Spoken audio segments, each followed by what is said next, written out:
Deus e eterno Pai, Senhor, graças te damos para o culto de domingo, estamos aqui para te adorar. Pai, primeiramente eu quero te agradecer pelos ofertantes desta casa, que o Senhor venha abençoar, Pai, aqueles que também que não tiveram para ofertar, o Senhor vai abençoar da mesma forma, porque todo o valor arrecadado é para a sua obra. Agora, Pai, eu quero te entregar a vida do teu servo, que está com a responsabilidade da palavra desta noite. Pai, usa o teu servo e que nós vamos sair daqui edificados pela tua palavra. É que eu lhe peço e agradeço em nome de Jesus. A igreja diz: amém. Glórias a Deus. Abra sua Bíblia comigo no livro de Salmos, número 137. Salmos de número 137. Glórias a Deus. Uma reflexão breve para essa noite.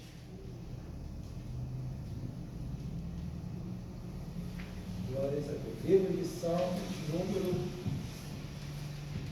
137. Aqueles que acharam, digam amém. Amém. Pastor, se depois tu ficar ali é melhor, tá? Depois se eu puder pregar daqui também é melhor. Tá escuro aí. Amém. Glórias a Deus. Salmos de número aqui 137, Salmos de número 137 é a mensagem dessa noite, ao qual o Espírito Santo ele direcionou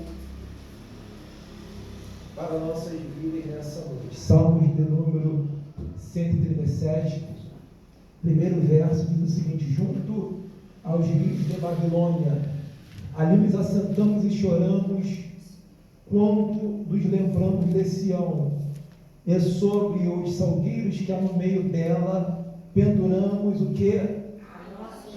Penduramos o quê?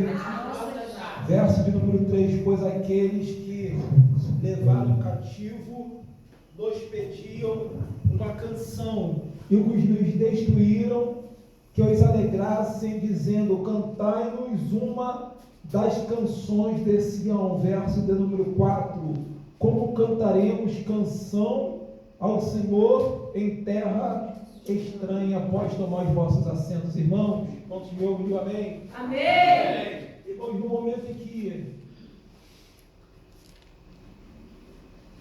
a gente começa a entender esse salmo de número 137, nós iremos perceber um povo que havia sido aprisionado, a saber, o povo de Israel, o povo chamado por Deus. E no momento em que o povo de Israel, eles estão enfrentando esse cativeiro, no momento em que o povo de Israel está enfrentando essa situação de adversidade, a gente entende que não foi algo que aconteceu de forma inesperada. A gente entende, mediante as Escrituras Sagradas, que foi algo ao qual Deus havia avisado com antecedência. E de fato é que Deus ele não faz coisa alguma sem que antes ele venha revelar os seus profetas. Então, de forma prévia, Deus avisa a nação de Israel dizendo o seguinte: olha, existe um cativeiro que está a caminho. E esse mesmo profeta que avisa para a nação de Israel sobre o cativeiro futuro, esse mesmo profeta ele diz o seguinte: olha, é necessário que vocês venham endireitar os vossos caminhos, porque sempre antes que Deus ele amostra algo ou amostra uma situação de adversidade, ele jamais vai deixar de apontar qual é a solução. Para nossas vidas não é diferente. Deus ele sempre vai nos apontar e revelar o caminho. Então Deus ele levanta um profeta no meio da nação de Israel e diz o seguinte: existe um cativeiro que está por vir, porém é necessário que vocês venham endireitar os vossos caminhos. E é tão interessante que Deus ele sempre vai utilizar de alguma situação para nos atrair de volta para a sua presença.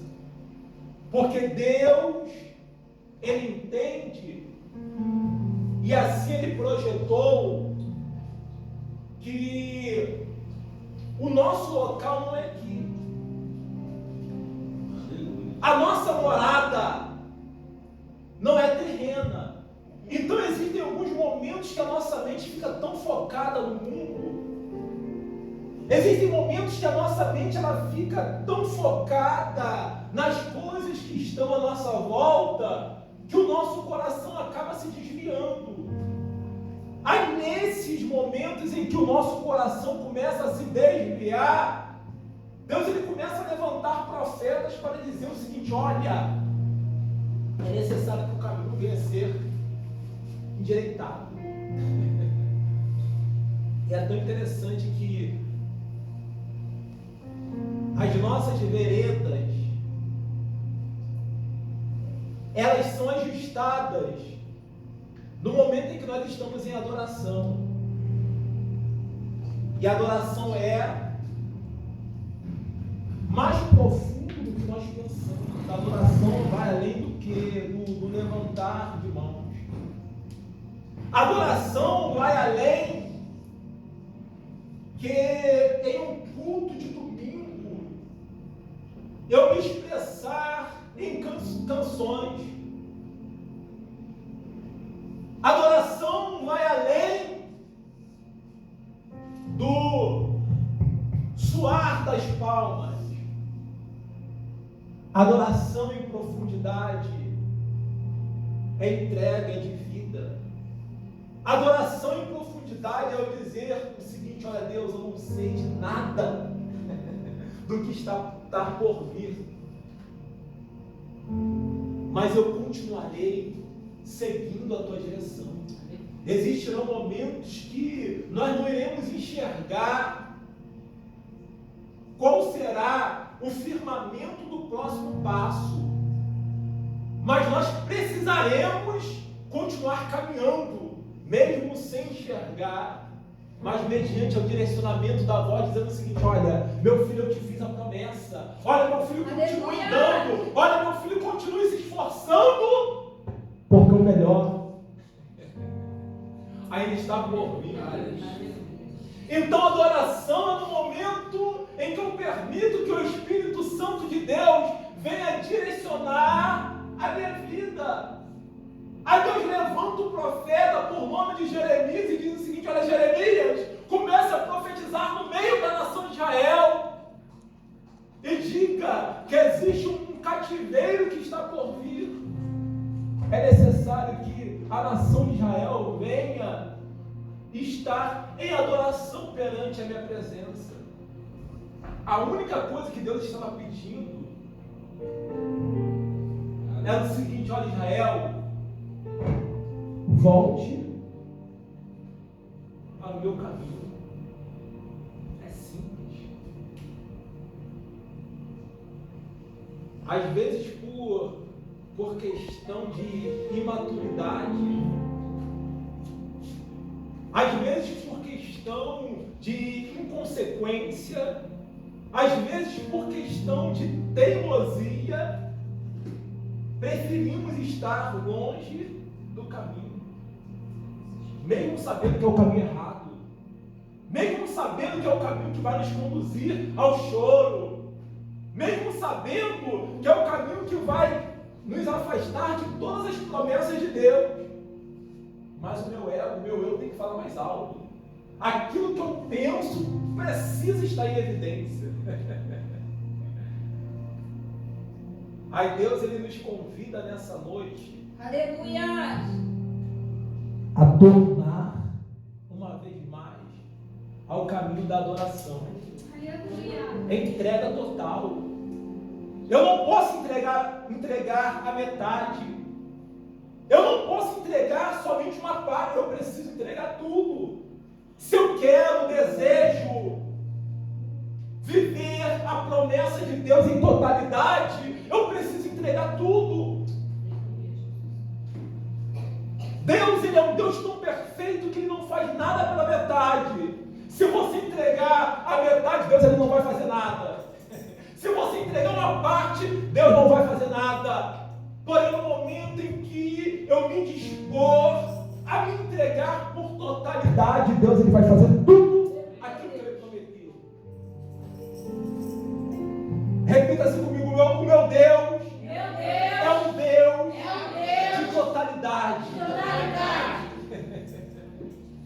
Ele faz por completo. Ele não faz nada pela metade. Mas, meu Deus, eu estou quase no caminho. Não vai acontecer nada. Meu Deus, eu tenho desejo de estar no caminho. Não vai acontecer nada. Meu Deus, um dia eu vou chegar. Não vai acontecer nada. Aleluia. Não é sentir vontade, não é desejar, não é estar quase, não é estar como... É estar em totalidade. Mesmo mediante as nossas falhas, mesmo mediante as nossas imperfeições, nós precisamos estar no caminho. Imperfeição quem tira não é o homem. Falha quem conserta não é o homem. Imperfeição quem resolve é Deus. Falha quem conserta é Deus. Aí o inimigo, muitas vezes, ele tenta martelar na nossa mente, dizendo o seguinte: olha, não vai para o caminho não, porque existe ainda aquela falha. Olha, não vai para o caminho não, porque ainda existe aquela imperfeição. Aí tentamos resolver por conta própria e não conseguimos. Israel tinha força de vontade. Israel queria resolver a situação, porém longe de Deus, longe do caminho. Aí Deus ele levanta o profeta Jeremias e diz o seguinte: olha, Jeremias, comece a profetizar no meio da nação. Comece a profetizar no meio do meu povo, Jeremias. Aí Jeremias começa: olha, arrependei-vos, é chegado o reino de Deus. Jeremias começa a profetizar no meio da nação. Olha, os babilônios estão vindo, estão avançando.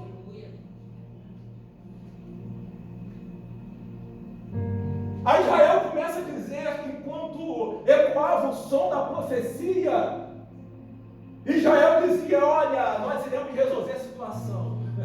Olha, nós iremos dar um jeitinho. Olha, nós iremos conseguir consertar. Enquanto Deus estava dizendo: olha, não resolva nada, só volte para o caminho. Resultado,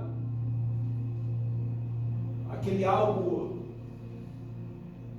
que foi profetizado, aquele mal que era iminente, que estava a caminho, acaba acontecendo. Israel é levado cativo para a Babilônia, choro, o templo, o local de adoração é destruído, os muros da cidade foram fendidos pelo fogo, e agora aquela nação que antes tinha uma liberdade para adorar e não adoravam, queriam adorar na Babilônia, porém não tinham mais a mesma liberdade. Olha como que a situação vira. Existem momentos que nós temos liberdade para fazer e não queremos fazer. Aleluia, Deus. Em contra-resposta, existem momentos que nós queremos fazer, porém não temos liberdade. É melhor fazer enquanto temos liberdade. É melhor fazer enquanto temos condições. Meu Deus. Adore hoje. Busque hoje. Faça hoje. Entregue o seu melhor a Deus hoje, porque hoje nós temos essa liberdade. Hoje, por menor que seja, nós temos uma motivação.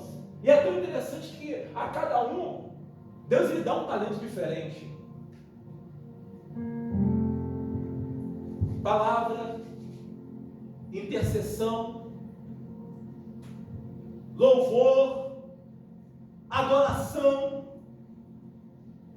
A cada um Deus ele dá um talento diferente, uma ferramenta diferente. Interessante é que quando estamos fazendo ou exercendo o talento que Deus nos deu, isso nos alegra. Isso nos levanta. Isso nos coloca de pé.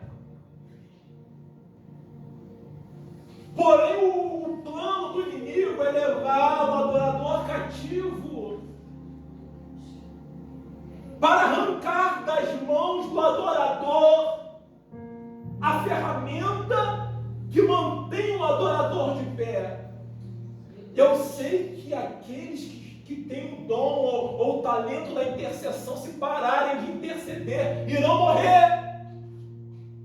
Aqueles que têm o talento da adoração, do louvor, se pararem de louvar, irão morrer. Da palavra também da mesma forma. E qual é a estratégia do inimigo? Eu vou entrar, já que ele não está fazendo direito, eu vou roubar o talento. Porque arrancando talento eu consigo matar. Arrancando talento eu consigo tirar de vez da presença do Criador. Aleluia!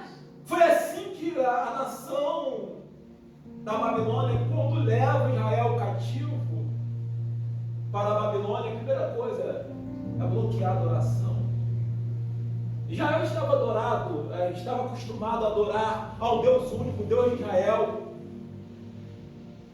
Israel é uma nação monoteísta que adorava somente a um Deus.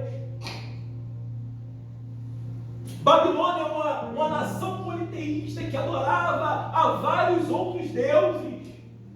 Então, no momento em que Israel sai da sua terra natal, do seu local de origem, e vai para a terra de Babilônia, a primeira coisa que eles são impedidos de fazer é de adorarem ao Deus único e verdadeiro. Levaram Israel cativo e, como se não bastasse, olha, aqui vocês não vão adorar esse Deus de lá não. Aqui nós temos os nossos deuses próprios.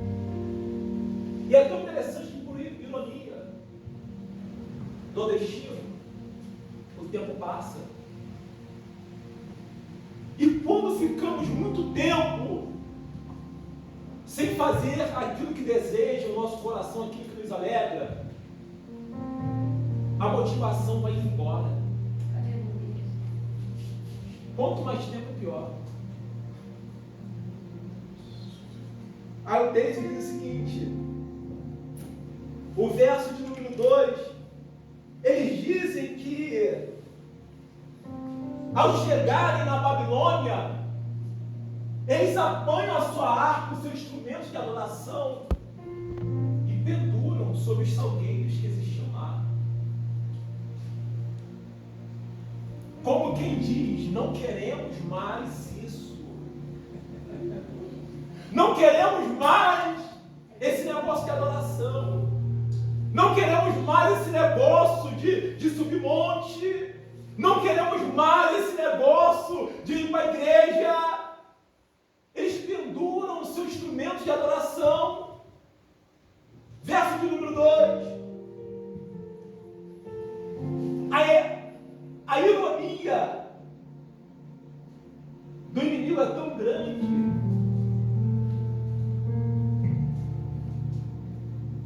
que enquanto Israel estava desmotivado na Babilônia, os próprios da Babilônia se levantam e dizem o seguinte, olha, vai lá, clama o teu Deus aí, adora aí, leva o Israel cativo, Israel pendura os instrumentos de adoração, E eles começam a gritar: olha, clama o teu Deus. Se o teu Deus é o teu Deus, por que a porta está fechada? Se o teu Deus é o teu Deus, por que o dia não chegou? E muitas vezes, mediante a zombaria dos nossos inimigos, muitas vezes permanecemos de boca fechada. Mas nessa noite, Deus, Ele nos convida a mesmo mediante a situação de adversidade, arrancar o velcro que o inimigo talvez tentou colocar sobre os teus lábios, e Deus te convida a você a começar a profetizar mesmo mediante a situação de adversidade. Esse vento não vai te parar, essa situação difícil não vai te parar, essa tempestade não vai impedir a tua adoração. Oh, glórias a Deus! É adorar mesmo mediante a tempestade. É adorar mesmo mediante a dificuldade. Mas por que, pastor? Porque através da adoração que o crente, o cristão, ele consegue ver portas se abrindo. Não é de boca fechada. Aí ele diz o seguinte, olha,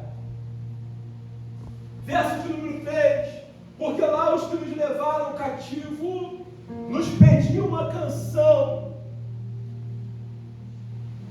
que os alegrássemos, dizendo: cantai-nos uma das canções de Sião. Verso de número 4, como cantaremos a canção do Senhor em terras estranhas? Talvez esse seja o teu questionamento nessa noite. Jesus. Não tenho mais motivo para adorar. Não tenho mais motivo para fazer com excelência aquilo que Deus me deu. Mais uma vez eu repito, Deus, Ele quer o melhor. Deus, Ele quer com excelência. Foi um talento que Deus te deu, foi uma ferramenta que Deus te deu. Trabalhe com essa ferramenta de forma excelente. Aleluia. Se coloque de pé em nome de Jesus. Glória a Deus. Com glórias a Deus. Eu fico agora. Aleluia. Oh, glórias! Aleluia. É de forma excelente. É o melhor. Oh, maravilha. Quanto tempo nessa situação? Quanto tempo? É o melhor. Chega de permanecer na superfície. Quantos já foram na tua frente? Quantos? Chegou a tua vez. Chegou a tua hora. Quantos milagres você já teve a oportunidade de ver pessoalmente? Chegou a tua vez, chegou a tua hora. Quantos testemunhos maravilhosos os teus ouvidos já tiveram a oportunidade de ouvir? Chegou a tua vez, chegou a tua hora. Sabe como viver o melhor de Deus? É mediante a adoração. Adorar a Deus é entregar a vida a Deus. Oh, maravilha de Deus. Grave isso, adorar a Deus é entregar a vida a Deus. Grave isso, adorar a Deus é viver para Deus. Grave isso, adorar a Deus é pensar em Deus 24 horas por dia. Isso é adoração. Eu preciso pensar em Deus, eu preciso sentir Deus, eu preciso entregar a minha vida a Deus. os meus desejos Louvado seja o teu nome. venham bater em retirada. Eu costumo utilizar a ilustração do jovem apaixonado. Caiu. Brincadeira. Eu costumo utilizar a ilustração do jovem apaixonado. Quando o jovem se apaixona pela menininha, qual a primeira coisa que acontece? Pensamento 24 horas por dia. O jovem começa a pensar de tal maneira naquela jovenzinha. O Miguel não está olhando ali.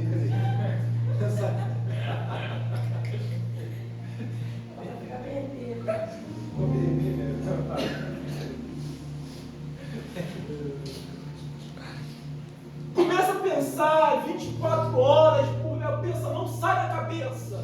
Ele está apaixonado. Aí após o pensamento, alguns desejos começam a subirem. Desejo de se alimentar direito.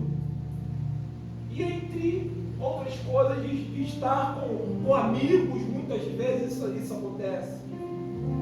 Aí nós falamos o seguinte, olha, aquele jovem está tão apaixonado que ele está adorando aquela pessoa. Ou seja, no momento em que ele entrega a vida ou o coração, ele deposita todos os seus passos e suas emoções àquela outra pessoa. Ou seja, adorar nada mais é do que entregar a vida em totalidade. Os meus desejos pertencem a ti. As minhas emoções pertencem a ti. Aonde tu for, eu irei. A minha mente está cativa a ti. Isso é adoração. Eu não posso dizer que adoro somente de boca ou com os meus lábios. O adorar demonstra atitudes. Adorar a Deus significa entregar a minha vida em totalidade. Eu penso em Deus 24 horas. Eu desejo conversar com Deus. Eu desejo andar com Deus constante. Isso é adoração. E no momento em que eu estou em adoração, o milagre acontece. Pegou? Meu Deus, aleluia. É o código, né, que fala, o código, pegou o código. Não é isso? Pegou? Adoração, repita comigo, adoração. Mais forte, adoração. Gera milagres. Não tem como errar. Adoração gera milagre. Porque, mas eu não vou receber milagre ainda, porque você está adorando da forma errada. Faça essa experiência a partir dessa semana. Deus, eu quero te adorar de verdade. Pense em Deus 24 horas. Deseje conversar, deseje estar perto de Deus. Adoração gera milagre. Aleluia. Aí Deus convida Israel uma vez mais à adoração.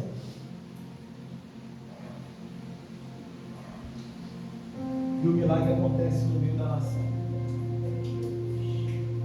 Mão sobre o teu coração. Nessa noite eu estou ministrando sobre a vida de pessoas que entenderam o recado de Deus. Nessa noite eu estou ministrando e no momento em que eu ministro, eu profetizo o melhor de